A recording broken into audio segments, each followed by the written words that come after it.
Ed and I got the same black shirt memo. So, but he doesn't have the hat yet. So we'll see what happens. Yeah, do I have one?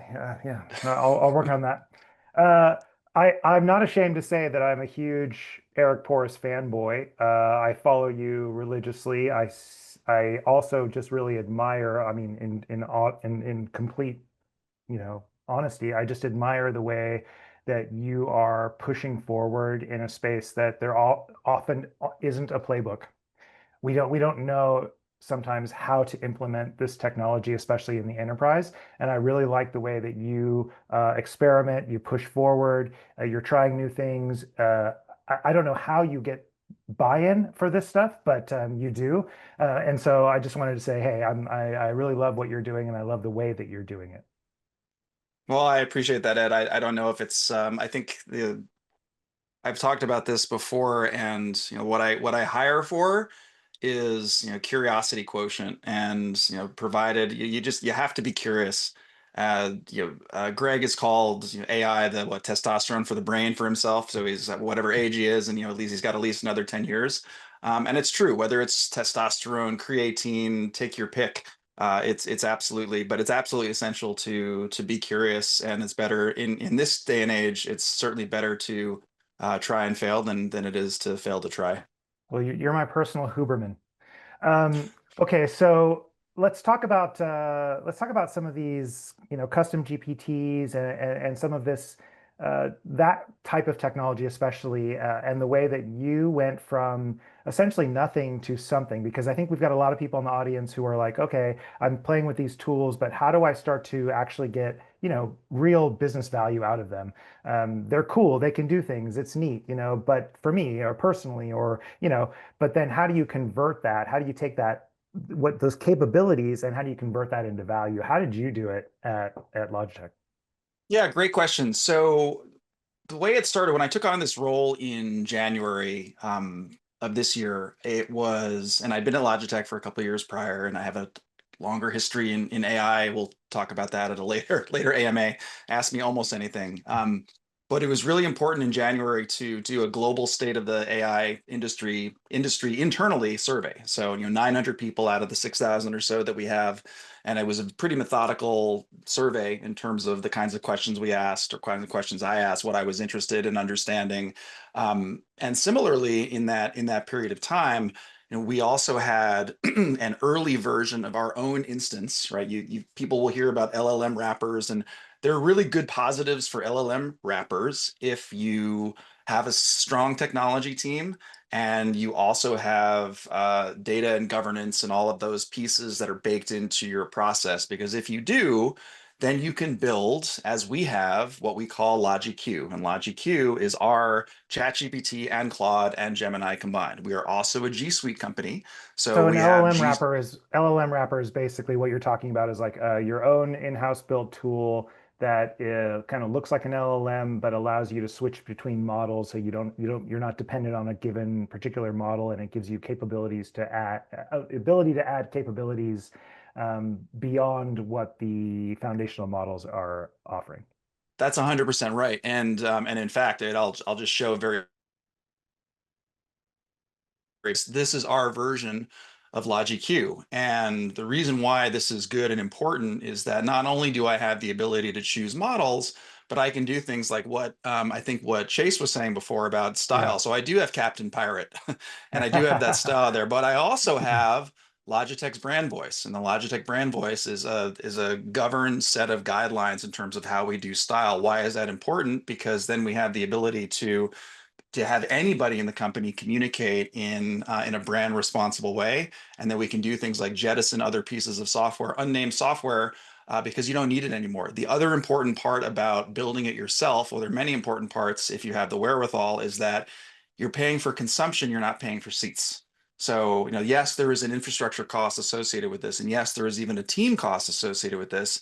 But in the end, when it comes to working with OpenAI or via Azure, with Anthropic via AWS, and with Google directly, with Gemini, we pay for tokens, and so just there's a significant marginal cost differential in that way as well. And the other thing, Ed, I think that's important too is that, oh, you know what?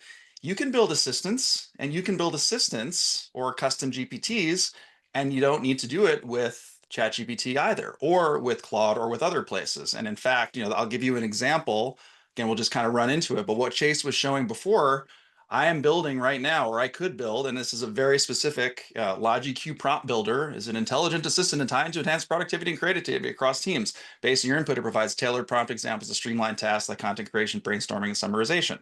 And so it gives me instructions and it gives me response guidelines, and we give an example for how to do it, and it gives me conversation starters.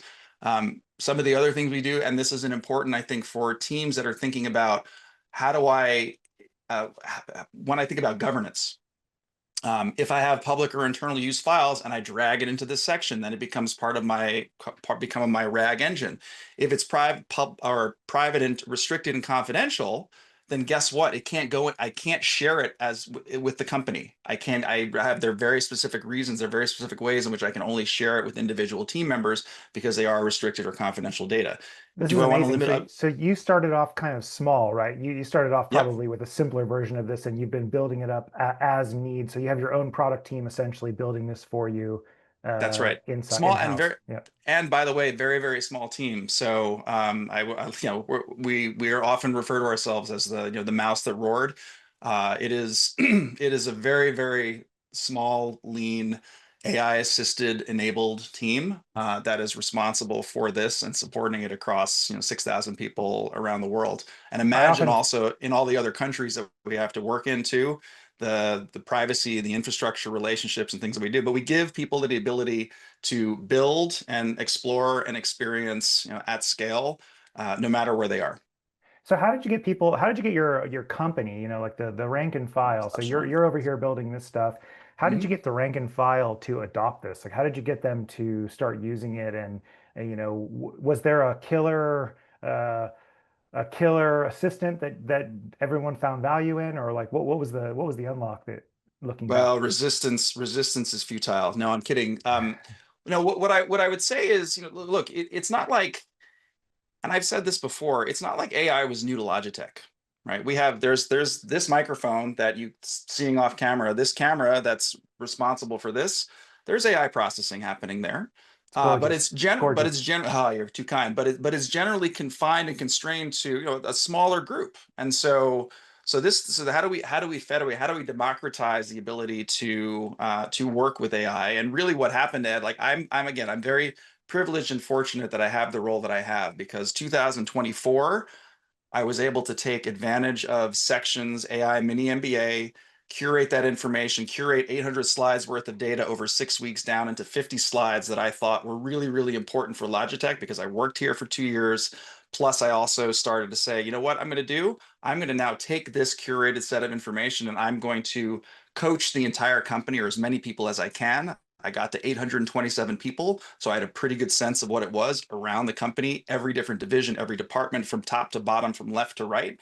And then when it was finally able to take this on, it became more of a natural extension of what people were getting enthusiastic about doing. And so I wouldn't say that there was one, to answer the other part of your question, I wouldn't say that there was one killer capability. One of the killer capabilities was we had previously had Logi Q, as we called it, Logi AI, and it was stuck behind. It literally took 11 clicks for any person to get to it because, and I've said this before, there was VPN, it was a mess. And so when I looked at that, I said, okay, how can you reduce tiny frictions in your work? Which is what custom GPTs are about, which is what workflows are about, which is what agents are about, which is what automations are about. Same thing applies when it comes to enterprise software like this. And if I can go from 11 clicks to access to 1 click, that was a ginormous unlock. And then the second unlock said, okay, how do we create an experience that we're proud of? How do we create an experience that feels like a consumer experience and doesn't Mm. feel like Salesforce, frankly, doesn't feel like Workday, doesn't feel like relic UI experiences from 5, 10, 15 years ago. The UI So, so experience also is a big unlock. So basically, do good product work here. I mean, like that's what it sounds like to me. Like you did the product legwork Yeah, do the to make work. sure that you got a good product. Um, 100%. and now you have a company. I think you told me that you've got like thousands of these assistants built by the people who work at your company, right? Like they're building them themselves. Yes, And for the so, people. Yep, for the people by the people. One, and I checked the number just before this call. 1,423 active assistants in LogiQ alone. That doesn't include gems and other capabilities that we have as part because we're also a Google enterprise customer as well. so you have basically converted this group of people into builders. They're building the kind of the tools that they need to do their job. And then how does that where does it go from there? Like is there ability to share these things and how do you then leverage all of that activity into valuable and I would say like even pushing it harder like measurable value. Oh yeah, 100 great questions. So again, I'll go back to sharing really quickly that the assistant that I was sharing before. So the LogiQ prompt builder at the moment. So right now, if I were to use this, I need a prompt. Okay, let's see. I need a prompt to summarize a detailed project brief. Can you help? This gives you again your custom examples. It's a live demo. I hope it doesn't break. It will give me, okay, here we go, great, bam, it ran pretty fast too, right? Yeah, So thank you for your question, here's some additional tips, here's a particular role, here's the context, is the output, etc. Okay, can I copy this? Can I regenerate it if I want to? Do I and by the way, the thumbs up, thumbs down in this experience, right? When you do thumbs up, thumbs down in ChatGPT or in anywhere else, like this goes nowhere. In this yeah, case, yeah. I can now go to the prompt builder and I have analytics that I've built that gives me, okay, great, I've got one positive rating, better than zero. 390 messages, 75 interacted users counted, and 125 conversations. So I have the ability across Amazing. all of the assistants that we have to both understand a tiny bit of sentiment and then also understand utility. And what that So if utility translates. Yep, go ahead. Go ahead. someone makes a really cool assistant, then can they share it with others? And there's some pathway. And then Oh, how yeah, how absolutely. does Yep. governance work on this stuff? Mhm. Yeah, so governance works as simple as this. If you are an assistant creator and owner and you've done something that's public in that way, and let me just make an update here. Can you help? And also here's all my information and whether I choose to include it in G Drive or not. And I can say, okay, I can copy it, right? I can copy that link. That link then gets shared again. It's all internal. So you could copy this URL, but you won't get access to it. I can share it with individuals on a team basis. And is it private? I could also make it available to me. And if I make it available to all of Logitech, right? Only public or internal use files may be part of the knowledge base to share with all, then that very simply becomes the assistant experience, which are these 44 assistants that are there, the shared assistants that are shared amongst teams, or the individual assistants that are mine. And it's the same mentality too. Like we have a prompt and style library that is associated with that as well. So do I have, and so thinking about everything in a way that where the value, and Greg has talked about this too, where the value doesn't just accrue to the individual, the Yeah, value yeah, has to accrue upward and outward. And so when we look at, and that's also part of having this AI champions hat for the 114 champions that we have around the world is are you building capabilities that are outside of yourself? Like it's great to have utility group to fall on you, fantastic. But to truly be a champion and an AI and to be involved in AI mastery revolves thinking about going outside of yourself and looking at others. And so, Ed, whoa, I didn't know that was going to happen. Whoops. So it's two thumbs together, and then you get that.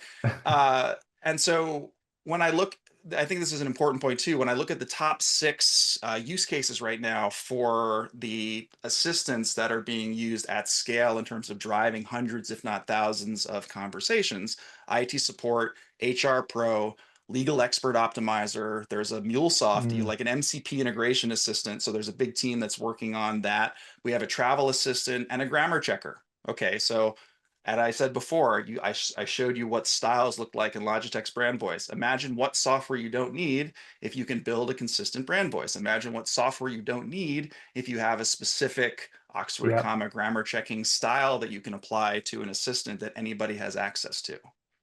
This is kind of what I see as like one of those threats to SaaS is as we can start building our own tools that are perfectly built for what we need at our companies, with a certain amount of ease, then it starts to kind of threaten those software companies that are trying to build generic software that works for everybody, that has lots of knobs and stuff that you have to tweak for your own company. No, But I think you're right about that. That Ed, the one thing I would say there is like I think what what Machine and Partners where you are has done a really good job of is, and no, I'm not a paid consultant or not a paid sponsor, but this notion of forward deployed engineers that you have is critical. I would say I would posit that for anybody out there in the chat who is getting pitched daily, weekly, multiple times a day from quote unquote enterprise AI software whatever, like slow your roll.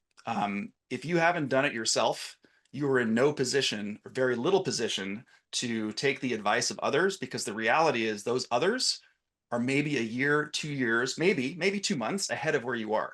So these other companies that are currently selling AI solutions, wrappers, branded, whatever, take your pick, are not in fact that far ahead of the entire market. ChatGPT is what, barely 3 years old. yeah, So there's not a lot of lead time there. And in fact, in some cases, I have seen this to be the case that systems integrators, unnamed systems integrators, will charge you for them to learn their integration on your dime and then be able to facilitate and federate that outwards. So, yeah. again, going back to the initial conversation, if you are a curious person and you have a curiosity quotient that is high, you need to build this yourself. You need to do it yourself first so that you build the intellectual horsepower, the intellectual muscle to be able to make informed decisions about whether you do choose to bring in a third party eventually, whether that be an individual team, whether that be a piece of technology, because you're right, the barrier of understanding is low, even if the barrier to entry for some true technological innovation, like I'm not building a frontier model necessarily. Like that's not where our bread and butter is. And it's true But I that have a pretty good sense of knowing what else is out there. the tools for developers right now are amazing. So it's not that hard right now to build applied AI, right? No, gosh, you're a Yeah. hundred, you are 100% right. And the hard part is actually choosing the right thing to build, I think. So a lot of companies, they want to build AI and they say, hey, we have an AI initiative. We need to build AI. They hand it off to their tech CTO or whatever, and the CTO starts building something, low-hanging fruit or something that they understand, and then this is how you end up with all these failures. But I like the way you're doing it, and you yourself are becoming. You're not a technical. Do you have a technical background? Are you an engineer by training? No, not an engineer by training. Nope. But Yeah. So I have composed more lines of code in the last, I'd say in the last two or in the last 3 months than in the last 30 years. It's true. yeah. And I can do it at scale and I can do it in an observable way and I can share it with my true engineering peers when it comes to, okay, here's a problem that I'm trying to solve. Here's maybe a problem that I'm trying to solve for myself. We can use Prof AI as an example. Prof AI is amazing. We have 86% of the entire company are now certified in Prof AI, right? So again, one of my favorite quotes, you've heard it before, Archilochus, we don't rise to the level of our expectations, we fall to the level of our training. I would love if every single person at Logitech fell to the level of training that's available with Prof AI. What does Prof AI do? It gives me a report, an export it gives me an export on demand at the moment, a CSV of everybody who's signed up and certified, where they are in progress, et cetera. The problem with that is that I have this export of a bunch of people and their certification status. But what I also have is a ServiceNow export of all of our Workday employees, everyone, and who they report to. So I could build a Google app script which is this incredible unlock. Those of you who are working in an organization that supports that is a G Suite, Google Enterprise organization, you have to get on board with app scripts. They're magical because what I can do is I can build an app script that says, okay, take this one sheet of data, take this other sheet of data that has all of the reporting, and then I can build an app script that says, okay, Ed puts in his email, and Ed gets a report on here's everybody's certification, where they are in the process or not. Or I, as the official owner of head of AI, I can invoke that and send it to all of the managers and the managers' managers and the managers' managers in an automated fashion on a weekly basis. Now, is that true AI? No. That is an automation that I was able to create in a handful of hours with the help of AI. So it was AI assisted coding enabling me to build an automation that scales immediately to And 6,000 people. it's early days for this stuff. I mean, the fact that you're basically we're in this transition phase, right? So like Google App Script, for example, is it's the old paradigm, right? You Mhm. have Google Apps, and then you have these scripts that allow you to automate the app. And so previously, you had to be pretty technically astute to be able to run one of those to build one of those scripts. Now, because LLMs can code for you, you can just tell it your intent and it will write up the script for you, and you can test it out and debug it with an LLM. So this is a hack essentially using LLMs to manipulate the old paradigm. But what we're starting to see are new tools that are coming out that are allowing us to jump over those things, that are abstractifying even the scripting away, so that we can start to just express our intent within an ecosystem within, like, for example, Google or Microsoft. You can express your intent and start to get some automations like built automatically, auto magically Oh through yeah, these no, a tools. 100%. And what's made that possible is I think whether it be MCP again for those who don't know, if you haven't heard the term MCP, Model Context Protocol, barely a year old. It might be like it's celebrating its 1 year anniversary this month.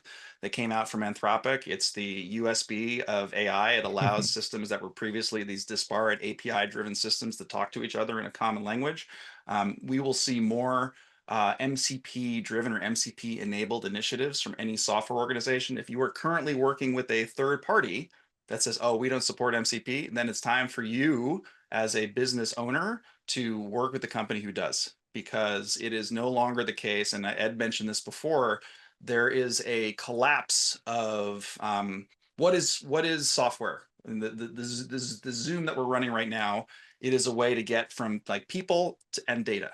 In this case, data is the stream data of video. Software, what is it? It is an abstraction between what you want. You want to make a decision, and so there's a data pool that exists somewhere, and then there's this UI that you have to struggle your way through in order to get there. Well, Yeah. you have the ability now to collapse that, and especially with MCP as a protocol, to be able to ingest data in the way that you want, even render. I mean, I've seen some demos. I haven't created one myself yet, but where MCP includes a suggested UI, but not necessarily a fixed UI. So if you think Yep. about the Yep. future of software is much more dynamic, much more fluid Dynamically in terms created of the interfaces. Yep. experience. Like thinking about Canvas as extend the notion of Canvas, whether that be from Gemini, GPT, artifacts, take your pick, Claude. Everybody's kind of collapsing around that idea of Canvas, which is this highly interactive experience with, again, data and you as the human to make the best decisions you can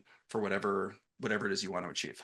Yeah, I think we've spent 25 years essentially building the web out, right? We've been building the web for humans. And like you said, these interfaces are fairly frictionful ways for us essentially to update a database. So if you think about Amazon, if you think about travel, if you think about your kid's sports team website, all of that stuff, it's CRM, CRM. Yeah, CRM, payroll, everything, everything.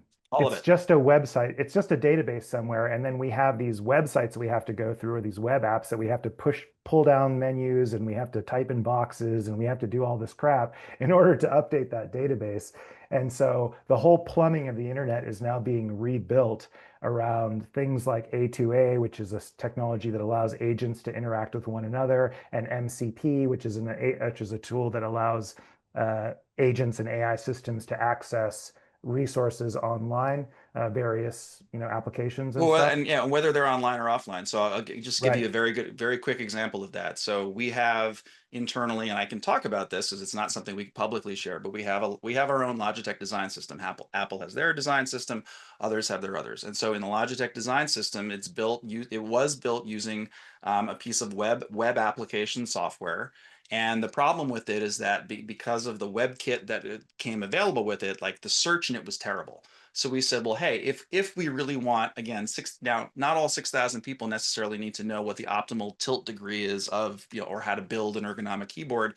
That's 45 years of history and proprietary information. But what we do want to give them the ability to do is be able to consume that information with the help of a thought partner, which is AI.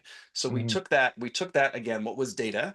we essentially took all of those. We took a website, turned it into like a markdown file, made that ingestible via MCP, then turned that into an agent that LogiQ can consume. So now anybody has the ability to talk to Logitech's design system in an AI enhanced way, in ways that they wouldn't have had before. And so you can That's imagine it too. awesome. You can look at it like, again, why is Atlas coming out? Why is Comma coming out? Again, I won't give you any example, or I won't talk about the security protections and provisions there. But this we're talking with our data in new ways, and we're doing Yeah. it with an incredible thought partner, that's not even one click away. All right, folks. I think what you should do is take a screenshot of Eric's face, put it into a picture frame, stick it in front of your desk. That is your goal. You want to be more like Eric. I think when I talked about at the beginning of the day, changing your mindset from a software user to a software builder. This is exactly what I'm talking about. So I think Eric is a great example of someone who's taking the reins, taking control, building the software that he wants to have in various ways. And so thank you so much for being here, Eric, and for sharing what you've been building, for actually demonstrating it to us and showing us. That was really, really cool. And I really appreciate your time and effort. And it's been a real pleasure for me to hang out with you for a few minutes. No, Ed, thank you, and Maxwell, thank you. And this is the one thing I said. It's a digital world, but I'm still analog. This is my Ask AI. I've had it on my desk for over 2 years. And it it's a constant reminder that what you think you know is there's still more that you can know. So don't forget your thought partner at every turn.